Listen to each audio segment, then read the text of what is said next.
I'm a pattern maker by trade. I started in 1942 as an indentured apprentice.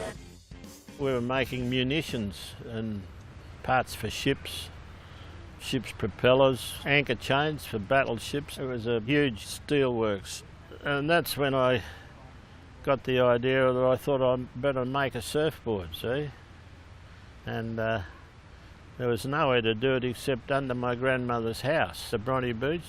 Materials were nigh impossible to obtain. Plywood was very dodgy. There was always the risk of the delaminating of the plywood when you put it in the water. And I remember for the bung, they've got to have a bung in them, these old things, where they let the water out and in. I improvised one of the small screws out of a 44-gallon drum. That was instantly rusty. But anyway, that was the start of it. Improvised to get something to start with. Did you have one that you were riding before you started to make your own? No, I've never had any others, only the one that I made. I'd used it a couple of times and then someone wanted to buy it. So that's how I started. So I made another one, and then another, and another, one after the other. People were noticing that there were boards being made, so everyone wanted one. Did it ever seem a bit strange to you that you were making stuff for the war effort by day and then making surfboards by night? No, I was quite happy with that. It was okay.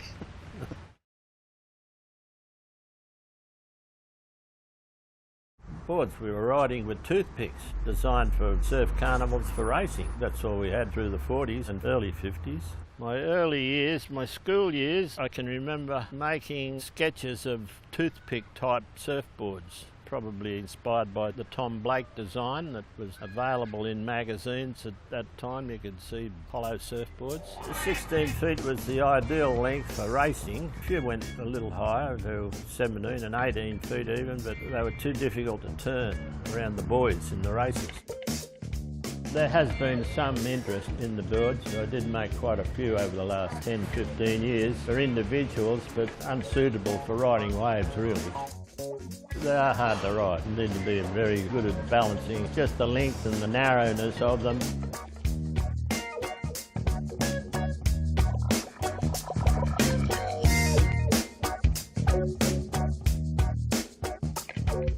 Well, the surfers used to follow the swell all the way up the coast, further than Byron, all the way until you finish up here.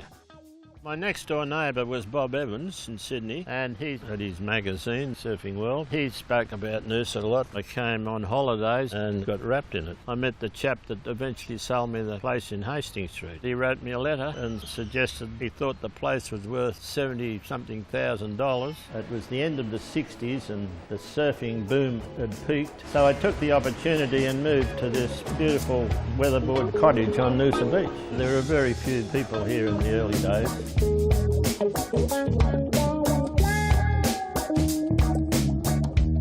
got the factory finished, I'll never forget it. I sat there and I thought to myself, what the hell am I doing here? There was about 2 cars a day going past. It was before its time, you know. One of the main things I was doing at the time was wave skis and rescue boards for the surf clubs. The association had got me to make a special mould for these rescue boards and paddle boards that subsequently took over and replaced the toothpick boards that we used to race on.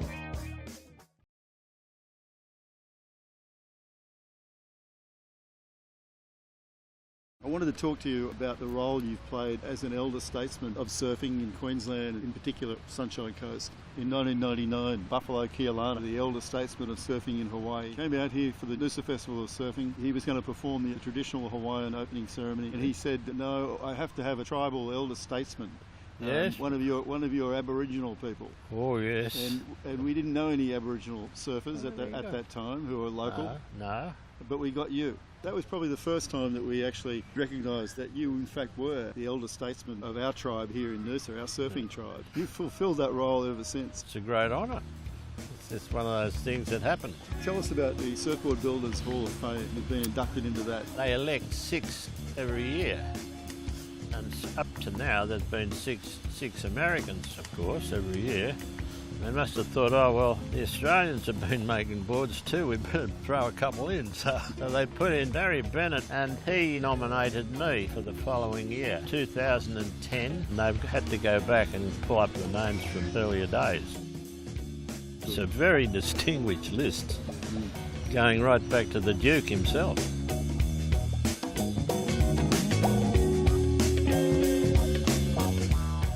It is. This is the last one. The guy gave me a deposit, never came back. More fool him. Well, This is Bill's last hurrah. It's a beautiful board, mate. Beautiful.